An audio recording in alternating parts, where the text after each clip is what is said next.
नमस्कार मित्रों। तो आज हम फिर से लंबे समय के बाद अपनी कहानियां लेकर आ चुके हैं। जिन्हें नहीं पता कि हम किस तरह की कहानियां सुनते हैं, वो चैनल में जाकर पुरानी कहानियों को सुन सकते हैं। और अगर आपको तेरी मेरी प्रेम कहानी के पुराने चैप्टर सुनने हैं तो आप प्लेलिस्ट में जाकर इसके पुराने चैप्टर सुन सकते हैं। हम आज जो चैप्टर सुनाने वाले हैं वो चैप्टर है चैप्टर नंबर 17। तो ज्यादा देर ना करते हुए हम अपनी कहानी को सुनते हैं। अंकिता के कहने पर बिट्टू और सिद्धू झट से कार से उतर गए। बिट्टू ने खिड़की से अंकिता की तरफ देखा और कुछ कहने को हुआ ही था कि तभी अंकिता ने कार का कांच ऊपर चढ़ा लिया और कार को आगे बढ़ा दिया। बिट्टू वहीं खड़ा रहा। बिट्टू ने कार को जाते हुए देखा और मन ही मन कहा, कैसे कैसे इंसान दुनिया में है। ऐसा लगता है कोई रोबोट है, हमेशा ही एक जैसा चेहरा। वैसे इनको कैसे पता चला कि मुझे यहीं उतरना था। सिद्धू ने बिट्टू को यूं खुद में बड़बड़ाते हुए देखा तो उसके पास आकर कहा, अरे भैया, तुम्हारा यहाँ खड़े खड़े टाइम वेस्ट करे इरादा है? अंदर जाओ, जल्दी से जाके अपना फॉर्म फिलअप करो, वरना उसका तो फिर देर हुई जाइए और तुमका कंपटीशन में पार्टिसिपेट ना ही करे दे हैं। जाओ, यहाँ टाइम पास ना करो। बिट्टू ने सिद्धू की बात सुनी तो जैसे उसे होश आया और उसने कहा, हाँ भाई, मैं जाता हूँ। उसके बाद दोनों अंदर की तरफ बढ़ गए। ये एक आलीशान होटल बिल्डिंग थी जहाँ हर तरह की चीजें मौजूद थी। बिट्टू और सिद्धू अंदर आकर रिसेप्शन की तरफ बढ़ गए। रिसेप्शन पर उन्होंने आज जो यहाँ कुकिंग कंपटीशन होने वाला है वो किस फ्लोर पर हो रहा है इस बारे में पूछा। रिसेप्शनिस्ट ने ऊपर से नीचे तक बिट्टू को देखा और फिर कहा, 6th फ्लोर। बिट्टू ने ये सुना और लिफ्ट की तरफ बढ़ गया, पर लिफ्ट बिजी थी इसलिए बिट्टू सीढ़ियों की तरफ बढ़ गया। वो दौड़ते हुए 6th फ्लोर पर आया। सिद्धू भी बिट्टू के पीछे पीछे ही आया था। वो उसे सही सलामत कंपटीशन के हॉल तक छोड़कर वापस जाने वाला था अपनी ऑटो के पास। सामने एक महिला चेयर पर बैठी हुई थी। उसके सामने रखे टेबल पर कुछ फॉर्म रखे हुए थे। बिट्टू उसकी तरफ बढ़ गया और कहा, मुझे कुकिंग कंपटीशन के लिए एक फॉर्म चाहिए। सॉरी सर, पर आपने आने में देर कर दी है, कंपटीशन शुरू हो चुका है। उस महिला ने बहुत ही विनम्रता से कहा, मैडम प्लीज़ मुझे अंदर जाने दीजिए, मैं इस कंपटीशन में पार्टिसिपेट करना चाहता हूँ। प्लीज़ समझने की कोशिश कीजिए, बस ये कंपटीशन ही मेरे लिए आखिरी मौका है। मैं अपने आप को प्रूफ करने का ये मौका नहीं छोड़ सकता मैडम। प्लीज़ मैडम, मुझे फॉर्म दे दीजिए। देखिए, आपका अंदर जाने का कोई फ़ायदा नहीं है। सभी कॉम्पिटिटर्स ने अपनी डिशेस प्रिपेयर करना भी शुरू कर दिया है। आप चाहकर भी ये कंपटीशन जीत नहीं सकते। उस महिला ने बिट्टू की भोली सी सूरत देखकर कहा, मैडम वो मैं सब मैनेज कर लूँगा, आप बस प्लीज़ मुझे इस कंपटीशन में पार्टिसिपेट करने दीजिए, प्लीज़ मैडम। बिट्टू ने गिड़गिड़ाते हुए कहा, देखिए सर, ये रूल्स के खिलाफ है, इसलिए आप यहाँ से जाइए, वरना मुझे मजबूरन गार्ड्स को बुलाना पड़ेगा। उस महिला ने इस बार सख्ती से कहा। बिट्टू की आंखों में जो बची खुची उम्मीद थी वो भी बिखर गई और वो टेबल से साइड होकर खड़ा हो गया। सिद्धू भी उस महिला के पास जाकर बहुत रिक्वेस्ट करता है, पर वो शायद मजबूर थी। तभी उस महिला के फ़ोन पर किसी का फ़ोन आता है। उसने फ़ोन को कान से लगाया और फिर कुछ देर बाद फ़ोन को साइड में रखकर बिट्टू की तरफ देखकर कहा, एक्सक्यूज़ मी सर, आप अंदर जा सकते हैं, आपका नाम बताइए। उस महिला की ये बात सुनकर बिट्टू आश्चर्यचकित हो गया, पर वो अभी ये सब सोचना नहीं चाहता था। उसके लिए कंपटीशन ज़रूरी था। उसने उत्साह से कहा, ब्रिजेंद्र मुखर्जी। उस महिला ने एक पेपर पर बिट्टू का नाम लिखा और फिर उस पर एक स्टैम्प लगाकर वो पेपर बिट्टू को देकर अंदर जाने को कहा। महिला की बात से बिट्टू की आंखों में एक बार फिर से चमक आ गई थी। बिट्टू ने वो पेपर लिया और तुरंत अंदर चला गया। अंदर आया तो देखा ये एक बहुत बड़ा किचन था जहाँ पर अलग से ग्रोसरी स्टोर था। बिट्टू ने किचन में अपनी नज़र घुमाई तो पाया सभी कॉम्पिटिटर्स अपनी अपनी डिशेस प्रिपेयर करने में लगे हुए थे। कॉम्पिटिटर्स के अलावा किचन में और कोई नहीं था। बिट्टू को समझ नहीं आ रहा था कि आखिर उसे बनाना क्या है। उसने एक लड़के से पूछा कि कौन सी डिश बनानी है, पर उस लड़के ने बिट्टू को कुछ नहीं बताया। बिट्टू ने बाकी लोगों से भी पूछने की कोशिश की, पर किसी ने उसे कुछ नहीं बताया। तभी एक लड़की ने उसे कहा, तुम्हें जो मैनुअल मिला है उसमें लिखा है तुम्हें क्या बनाना है, उसे पढ़ो। बिट्टू ने उस लड़की की बात सुनी तो एक बार मैनुअल की तरफ देखा। कुछ देर मैनुअल को देखा और फिर ग्रोसरी स्टोर से कुछ सामान निकाल कर किचन में आ गया। वैसे तो किचन में कई सारे चूल्हे थे, पर लोगों की संख्या भी ज़्यादा थी, इसलिए बारी बारी से सब इस्तेमाल कर रहे थे। बिट्टू ने देखा सारे ही चूल्हे बिजी थे। तभी उस लड़की ने बिट्टू से कहा, हेलो मिस्टर हैंडसम, तुम यहाँ पर आकर अपनी डिश प्रिपेयर कर सकते हो। वैसे भी मेरा लगभग हो ही गया है। बिट्टू ने उसकी बात सुनी तो उसके पास चला आया। उस लड़की ने जल्दी से बिट्टू की तरफ हाथ बढ़ाकर कहा, वैसे मेरा नाम है स्नेहा और तुम्हारा? क्या ये सब बातें हम बाद में कर सकते हैं? अभी मेरा अपनी डिश बनाना ज़्यादा ज़रूरी है। स्नेहा ने बिट्टू की बात सुनी तो साइड हो गई। बिट्टू अपनी डिश प्रिपेयर करने में लग गया। स्नेहा भी अपनी डिश में लगी हुई थी।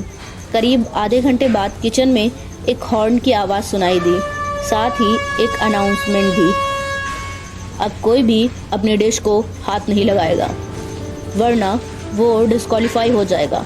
जजेस आपकी एक्टिविटीज़ पर ड्रोन कैमरा की मदद से नज़र रखे हैं, इसलिए आपकी थोड़ी सी चूक आपको इस कंपटीशन से बाहर कर सकती है। ये सुनने के बाद बिट्टू भी अपनी डिश से दूर हो गया। उसने डिश तो रेडी कर ली थी, पर उसकी सही से प्लेटिंग नहीं हुई थी। खैर, कुछ ही देर में जजेस ने एक एक करके सभी कॉम्पिटिटर्स को उनकी डिशेस के साथ एक अलग कैबिन में आने को कहा। सबसे आखिर में बिट्टू की बारी आती है। बिट्टू भी अपनी डिश लेकर कैबिन की तरफ बढ़ गया। उसने धीरे से कैबिन को नॉक किया। अंदर से एक आवाज़ आई, जिसे सुनकर वो दरवाज़ा खोलकर अंदर चला आया। उसने अपनी डिशेस लाकर सामने जजेस की टेबल पर रख दी और पीछे होकर सिर उठाकर सामने देखा। जब उसने सामने देखा तो उसकी आंखें फटी की फटी रह गईं। सामने अंकिता के साथ दो और आदमी बैठे हुए थे। अंकिता को देखकर तो बिट्टू की सिट्टी पिट्टी गुल हो गई थी। उसे अभी कुछ देर पहले उसकी और सिद्धू की बातें कानों में गूंजने लगी। तभी एक आवाज़ उसके कानों में पड़ी, मिस्टर ब्रिजेन मुखर्जी, ये आपकी ही डिश है ना? अंकिता ने एक फॉर्म देखते हुए कहा, ये यस मैम। बिट्टू ने हकलाते हुए कहा, तो इस डिश का नाम क्या है? अंकिता ने बिना किसी भाव के काफ़ी विनम्र तरीके से कहा। बिट्टू ने अपने आप को सामान्य किया और धीरे से कहा, जिसे खीरा चाट कहते हैं। बिट्टू की इस बात पर अंकिता के बगल में बैठा हुआ आदमी कहता है, आपके चाट की शक्ल सेटिस्फाइंग नहीं है। इस खीरे चाट की शक्ल देखकर ऐसा लग रहा है जैसे आप बनाना कुछ और चाहते थे और बन कुछ और गया। इस पर बिट्टू ने धीरे से कहा, वो सर, मैंने थोड़ी देर से अपनी डिश प्रिपेयर करना शुरू किया था, इस वजह से कुछ चीज़ें रह गई। ओके, बट आपकी डिश काफ़ी सिंपल लग रही है, जिसे 5 मिनट में तैयार किया जा सकता है। आपने अपनी इस डिश में ऐसा क्या स्पेशल इंग्रेडिएंट्स डाला है जिससे हम सेटिस्फाई हो सकें? अंकिता ने उसकी डिश को देखकर कहा। इस पर बिट्टू ने धीरे से कहा, मुझे लगता है मैम, अगर आप चख कर देखेंगी तो आपको ज़्यादा समझ में आएगा कि इस डिश की स्पेशलिटी क्या है। बिट्टू की इस बात पर अब किसी ने कुछ नहीं कहा। अंकिता ने छुरी और कांटा उठाया और डिश को टेस्ट किया। बाकी के दोनों जजेस ने भी डिश को टेस्ट किया। एक आदमी जो बिट्टू से बहुत सवाल कर रहा था, डिश टेस्ट करने के बाद उसके चेहरे पर एक मिस्टीरियस स्माइल आ गई। उसने अंकिता की तरफ देखा और कहा, मानना पड़ेगा अंकिता, तुम अच्छे से जानती हो कि किसके हाथ में कितना स्वाद हो सकता है। इस पर अंकिता ने कुछ नहीं कहा और बिट्टू की तरफ देखकर कहा, तुम जा सकते हो।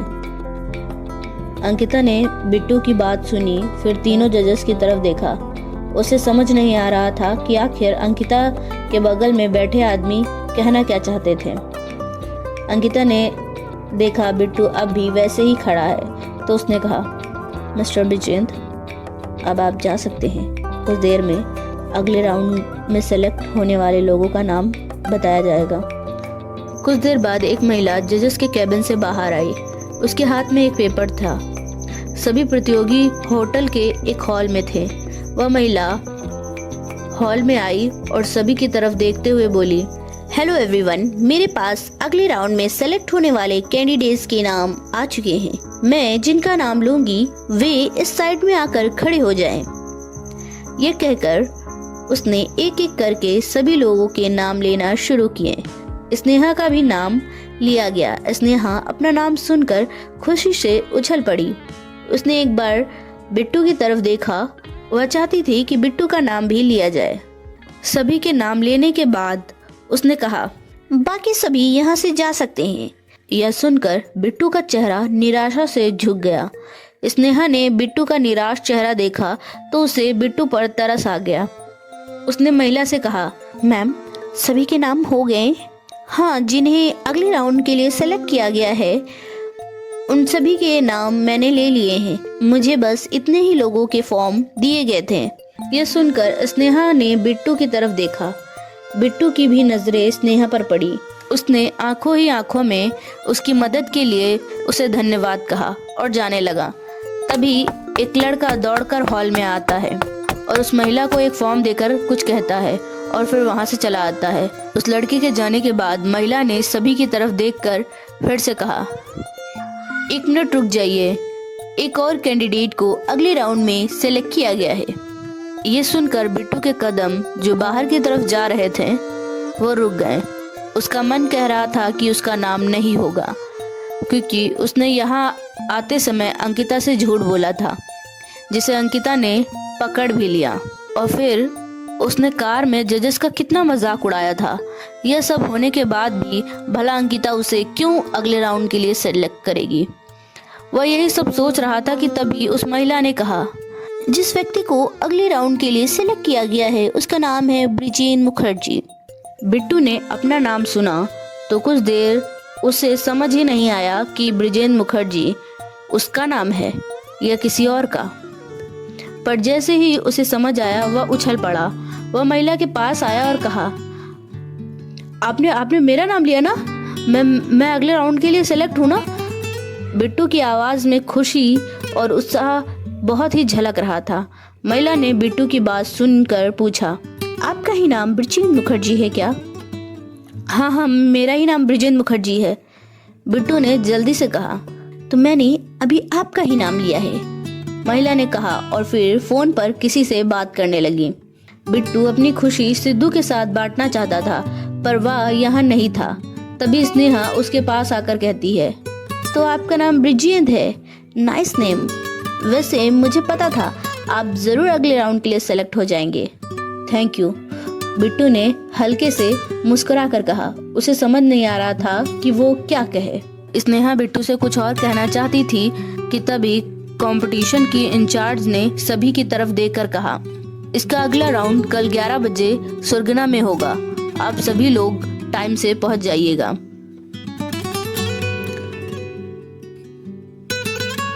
तो माय डियर फ्रेंड्स, आज का ये चैप्टर यहीं समाप्त होता है। आपको ये चैप्टर कैसा लगा कमेंट में जरूर बताइएगा, और कहानी अच्छी लग रही हो तो चैनल को सब्सक्राइब और वीडियो को लाइक जरूर कर दिएगा। मिलते हैं इस कहानी के अगले भाग में, और इस बार अगला भाग जल्द ही आपको मिलेगा।